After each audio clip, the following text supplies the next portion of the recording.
ভারত করছে চুক্তি আর গাল খাচ্ছে পাকিস্তান। ভারত মার্কিন বাণিজ্য চুক্তির পর পাকিস্তানের অভ্যন্তরীণ প্রতিক্রিয়া এমন শুরু হয়ে গিয়েছে যে ইসলামাবাদ হয়ে গিয়েছে নিশানা। মার্কিন প্রেসিডেন্ট ডোনাল্ড ট্রাম্পের প্রতি ইসলামাবাদের নানান প্রচেষ্টা সত্ত্বেও, এমনকি নোবেল শান্তি পুরস্কারের জন্য মনোনীত করা পিস বোর্ড তার অন্তর্ভুক্তির সাপেক্ষে সমর্থন জানানো, এই সব কিছু করেছে পাকিস্তান। অথচ বর্তমান সময়ে দেখতে পাওয়া যাচ্ছে পাকিস্তানের থেকে কম শুল্ক দিতে হচ্ছে ভারতকে। পাকিস্তান ছাড় পায়নি।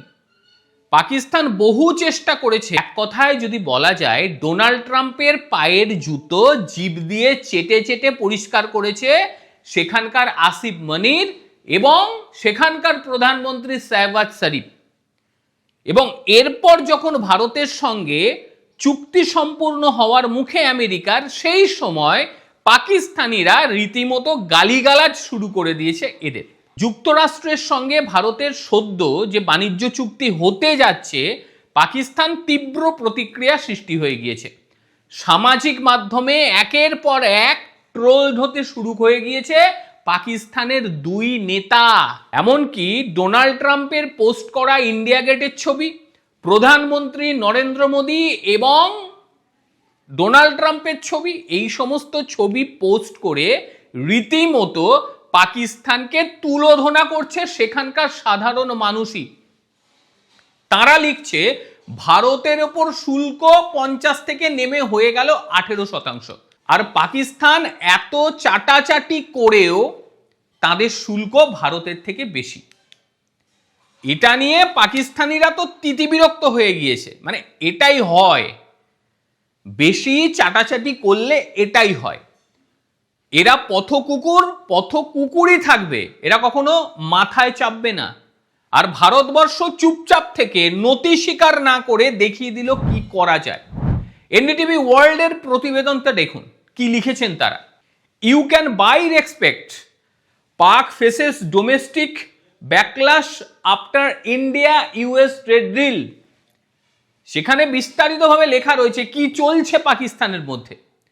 ওয়াশিংটন এবং নয়াদিল্লির মধ্যে যে নতুন বাণিজ্য চুক্তি ঘোষণার কয়েক মাস আগে বেশ কিছু ঘটনা ঘটেছিল। সেই সময় ভারতবর্ষ বুঝিয়েছিল যে আমরা কোনোভাবে আমেরিকার চাপের কাছে নতি স্বীকার করব না। এই খবর গতকাল থেকে আন্তর্জাতিক মিডিয়া ফলাও করে দেখাচ্ছে এবং সেখানে দেখানো হচ্ছে যে ভারতবর্ষ নিজের জেদে ঠিকঠাক জায়গায় থেকে তারা কিন্তু চুক্তিটা সম্পূর্ণ করেছে। পর্দার আড়ালে বহু কিছু হয়েছে, কূটনৈতিক প্রচেষ্টাও বহু কিছু হয়েছে। ভারতের জাতীয় নিরাপত্তা উপদেষ্টা অজিত ডোভাল, তিনি সেই সময় স্পষ্টভাবে আমেরিকাকে জানিয়ে দিয়েছিলেন যে বাবা যত কিছুই করো, ভারত যখন মনে করবে এই চুক্তি হবে তখনই করবে। ভারত কোনো তাড়াহুড়োর মধ্যে নেই, কোনো চাপের কাছে নতি স্বীকার ভারতবর্ষ করবে না। এমনকি মারাত্মক কথা তিনি বলে দিয়েছিলেন যে ডোনাল্ড ট্রাম্পের মেয়াদ শেষ হওয়া পর্যন্ত ভারতবর্ষ অপেক্ষা করতে পারে, তারপর চুক্তির কথা হবে। ভারতের তাড়াহুড়ো ছিল না। এই বিষয় নিয়ে ফার্স্ট পোস্ট তারা একটা ভালো প্রতিবেদন বার করেছে। তারা দেখুন লিখেছে, India won't be bullied month before trade deal, Doval told Rubio country wouldn't bend to Trump pressure। একেবারে বেন্ড হবো না হয় ট্রাম্পের প্রেসারে, এটা স্পষ্টভাবে তারা জানিয়ে দিয়েছে। আর এটা গতকাল যখন বেরিয়েছে পত্রপত্রিকায়, রীতিমতো হতবাক হয়ে গিয়েছে যে ভারত কিভাবে নিজের জায়গায় মাথা তুলে দাঁড়িয়ে ডোনাল্ড ট্রাম্পকে বুঝিয়ে দিয়েছিল ভারতের স্বার্থে ভারত ট্রেড ডিল করবে, তোমাদের স্বার্থে নয়। 2025 সালের সেপ্টেম্বরের শুরুতে ডোভাল ওয়াশিংটনে মার্কিন পররাষ্ট্রমন্ত্রী মার্কো রুবিওর সঙ্গে দেখা করেন এবং সেই সময়ে চলমান বাণিজ্য বিরোধ সত্ত্বেও ভারতের অবস্থান সম্পর্কে একেবারে সুস্পষ্ট বার্তা তিনি দেন। ব্লুমবার্গ বড় পত্রিকা তারাও বিষয়টিকে নিয়ে লিখেছে এবং বড় ধরনের একটা প্রতিবেদন বের করেছে তারা। রুবিওকে ভারতের তরফ থেকে বলা হয়েছিল ভারত মার্কিন প্রেসিডেন্ট ডোনাল্ড ট্রাম্প এবং তার শীর্ষ সহযোগীদের দ্বারা প্রভাবিত হবে না। এই কথোপকথনটি দ্বিপাক্ষিক সম্পর্কের একটি উত্তেজনাপূর্ণ মুহূর্তে করা হয়েছিল। ট্রাম্প প্রশাসন ভারতীয় পণ্যের ওপরে 50% পর্যন্ত শাস্তিমূলক শুল্ক আরোপ করেছিল। ভারতের বাণিজ্য নীতি, জ্বালানি ক্রয় নিয়ে ট্রাম্প এবং তার দলের সদস্যদের সমালোচনার মধ্যে আরোপিত এই উচ্চ শুল্ক নয়াদিল্লির যে ভবিষ্যৎ এটা নিয়ে একটা উদ্বেগ তৈরি করেছিল, গোটা বিশ্ব সেটা মনে করেছিল। কিন্তু ডোভাল স্পষ্টভাবে জানিয়ে দেয় ভারত নিজের স্বার্থ ছাড়া কিচ্ছু বোঝে না। যখন ভারত বুঝবে হ্যাঁ এই ডিল করা তাদের পক্ষে সুবিধাজনক, ভারত তখনই করবে। এবং এবার সেটাই হলো। ডোনাল্ড ট্রাম্প নিজে বাধ্য হলেন এই ট্রেড ডিল করার ক্ষেত্রে। ডিল নিয়ে বারংবার ডোনাল্ড ট্রাম্প ভারতকে ফোন করেছে, মানে প্রধানমন্ত্রী নরেন্দ্র মোদীকে ফোন করেছে। কিছু ক্ষেত্রে নরেন্দ্র মোদী সেই ফোন ধরেননি, এটাও আপনারা জানেন। বিভিন্ন ক্ষেত্রে তিনি বলেছেন আমার বন্ধু এবং ভারত এটা করবে আমার বিশ্বাস, এই ধরনের কথাবার্তা বহু হয়েছে। কূটনৈতিক অনেক চাপ হয়েছে, কিন্তু কোনো চাপই ভারতকে কিচ্ছু করতে পারেনি। সেই যে বৈঠক, সেই বৈঠকের পর দুদেশের মধ্যে সম্পর্কের কিছুটা সুর সহজ হয়। সেপ্টেম্বরের শেষের দিকে ট্রাম্প ব্যক্তিগতভাবে ভারতের প্রধানমন্ত্রী নরেন্দ্র মোদীকে ফোন করেন, জন্মদিনের শুভেচ্ছা জানায়। এই যে পদক্ষেপটা, এটাও কূটনৈতিক দিক থেকে একটা অন্য পর্যায়ে নিয়ে গিয়েছে। তারপর 2025 সালের শেষের দিকে আবারও আলোচনা শুরু হয়। দুই নেতা ফোনে বেশ কয়েকবার কথোপকথন বলেন। 2026 সালের ফেব্রুয়ারি একেবারে শুরুতে, আপনারা জানেন সবাই এসব কথা, তখন কিন্তু ট্রাম্প বাণিজ্য চুক্তির কথা ঘোষণা করে দিয়েছিল। ভারতও এটাকে সমর্থন করেছিল এবং বলেছিল 18% শুল্ক আমরা ভারতের করে দিচ্ছি 50 থেকে নামিয়ে। কিন্তু এখনো পর্যন্ত নয়াদিল্লি এই শুল্কের বিষয়টি সেইভাবে প্রকাশ্যে আনেনি। আমেরিকা বলে যাচ্ছে, কিন্তু নয়াদিল্লি এখনো পর্যন্ত সেইভাবে প্রকাশ্যে কিচ্ছু বলছে না।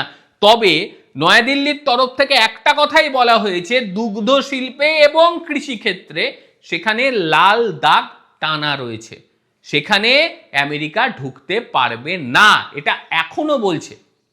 আর সেটা ডোনাল্ড ট্রাম্পও জানে। ডোনাল্ড ট্রাম্পের তরফ থেকে যেটা বারংবার বলা হচ্ছে যে ভারতবর্ষ বলেছে বা নরেন্দ্র মোদী বলেছে যে রাশিয়া থেকে সে তেল কিনবে না, কিন্তু এমনটি নয়।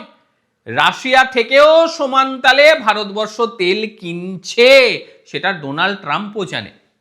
এমনকি পুতিন এই যে ভারত এবং আমেরিকার মধ্যে ট্রেড ডিলের যে বিষয়, এটা নিয়ে তিনি মুখ খুলেছেন। তার যেটা বক্তব্য যে ভারত স্বাধীন দেশ, তারা নিজেদের ইচ্ছে অনুযায়ী যে কোনো দেশ থেকে সে তেল কিনতেই পারে বা কখনো সে না কিনতে পারে, এটা একেবারে তাদের নিজস্ব বিষয়।